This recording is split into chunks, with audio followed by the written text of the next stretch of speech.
नमस्कार दोस्तों, मैं हूं शिवकांत गौतम। चारू असोपा और राजीव सैन, इन दोनों के बीच में काफी लंबे टाइम से झगड़ा चल रहा है। शादी के थोड़े दिन बाद ही इन दोनों के बीच में अनबन शुरू हो गई थी और 2019, 2020, 2021, 2022 लगातार ही चल रहा है यार सब। इस साल कुछ ज्यादा हो गया। इस साल ये हुआ कि दोनों के बीच में नौबत ये थी कि तलाक तक बातें पहुंच गई। दोनों ने खुलकर बयान दिए। इससे पहले उनके बीच में मनमुटाव जरूर था, लेकिन खुलकर बयान नहीं आ रहे थे। जैसे कि चारू असोपा ने भी राजीव पर बहुत सारे इल्जाम लगाए और राजीव ने भी चारू पर बहुत सारे इल्जाम लगाए। लेकिन अभी थोड़े दिन पहले ही राजीव का एक इंटरव्यू जो था ई टाइम्स में, उसमें राजीव ने कहा था कि इंस्टाग्राम पोस्ट जो है वो तस्वीर सब कुछ सच बयां कर रही है, आप देख लीजिए। इस पर अब चुप्पी तोड़ी है। लेटेस्ट इंटरव्यू में राजीव सैन द्वारा रोमांटिक फोटो अपलोड करने पर प्रतिक्रिया दी थी और उसमें कहा था कि हमारे पैचअप हो गया भाई, मतलब बोला नहीं था, बस ये कि देख लो जो भी है तस्वीरें।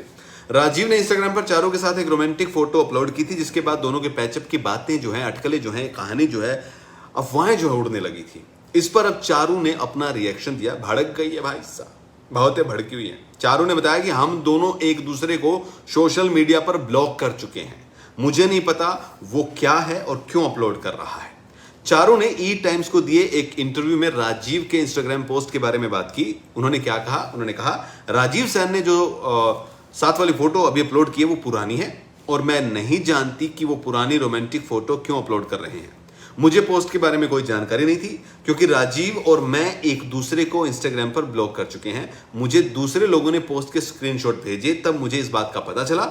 मुझे नहीं पता कि उन्होंने तस्वीर क्यों पोस्ट की है, क्योंकि कुछ दिन पहले मैंने उन्हें आपसी सहमति से तलाक के लिए ड्राफ्ट भेजा था। हालांकि राजीव इसमें कुछ बदलाव शामिल करना चाहते थे और हमें बताया कि वो अपने वकील के साथ चर्चा कर रहे हैं। हम अभी भी उनके वकील के वापस जवाब जो है उसका इंतजार कर रहे हैं।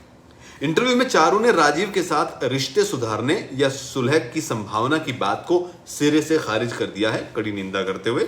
चारू ने कहा, कोई चमत्कार अगर हो जाता है तो वो पता नहीं, वरना अभी मुझे ऐसा कोई चांस नजर नहीं आ रहा है। हल्का सा, बारीक सा भी भाई साहब, केवल एक चमत्कार ही हमारी शादी को बचा सकता है। मैंने अपना मन बना लिया है, लेकिन यह भी मजेदार है कि वो शख्स मुझ पर पहली शादी छिपाने का आरोप लगा रहा है और अपनी रोमांटिक फोटोज जो हमारी हैं वो अपलोड कर रहा है। मुझ पर अपनी शादी को छुपाने का झूठा आरोप है। बांद्रा में उनके जिम के पास एक रेस्टोरेंट में मैं उनसे इसी सिलसिले में मिली थी और सब कुछ सच बता दिया था। चारू ने बीते दिनों इंस्टाग्राम अकाउंट पर अपने नाम के साथ चारू असोपा सेन लिखा था। इस पर भी लोगों ने सवाल उठाए थे। दोनों के पैचअप की खबरें उड़ने लगी थी। तब चारू ने कहा था कि जिंदगी में जब इतना कुछ हो रहा है तो सरनेम हटाने या लगाने पर उतना ध्यान नहीं जाता। उन्होंने यह भी कहा था कि मैंने अपने नाम से कभी सेन हटाया ही नहीं था, तो इसे दोबारा जोड़ने का सवाल ही नहीं होता। पिछले महीने चारू असोपा राजीव सैन के तलाक की खबरें बहुत जोरों पर थी। दोनों में पैचअप की अफवाहें भी अब उड़ रही हैं। अफवाहें ऐसी उड़ी कि भैया हो गया तो अच्छी बात है भाई साहब, क्यों घर उजाड़ना, इतना खर्चा लग गया शादी वादी पे, आराम से बच्चे हो गए, रहो यार, है। लेकिन अब ये बातें हो रही कि नहीं, ऐसा कुछ भी नहीं है। चारू असोपा सेन ने कह दिया है कि ना कोई चमत्कार है हमारी शादी को बचा सकता। भाई साहब, चमत्कार हो जाते हैं, वैसे उम्मीद पे कायम है दुनिया।